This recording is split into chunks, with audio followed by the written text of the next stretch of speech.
আমাদের সমাজ জীবন পরস্পরের সাহায্য সহযোগিতায় সুন্দর হয়ে ওঠে, সুখময় হয়ে ওঠে। তবে আমাদেরকে জানতে হবে সাহায্য আমরা কোথায় করব, কোথায় আমরা সাহায্য করব না।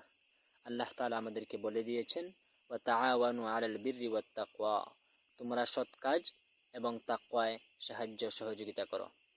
সৎ কাজ মানে যত ভালো কাজ রয়েছে সেখানে আমরা সাহায্য করব, তাকওয়ার ক্ষেত্রে আমরা সাহায্য করব।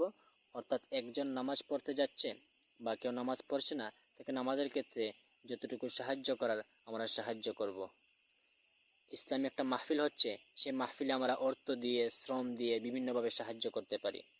ওয়ালা তাআওয়ানু আলাল ইসমি ওয়াল উদওয়ান, আবার আল্লাহ তাআলা বলেছেন তোমরা পাপ কাজে এবং শত্রুতায় কোনো প্রকারের সাহায্য করো না। তো পাপের ক্ষেত্রে কোনো গান হচ্ছে, এরকম কোনো গানের মধ্যে আমরা টাকা দিয়ে সাহায্য করব না, কোনো শ্রম দিয়ে, সমর্থন দিয়ে কোনোভাবে সাহায্য করব না। সোজা কথা, যত ভালো কাজ, ক্ষুধাবৃত্তি, এগুলোতে আমরা সাহায্য করব।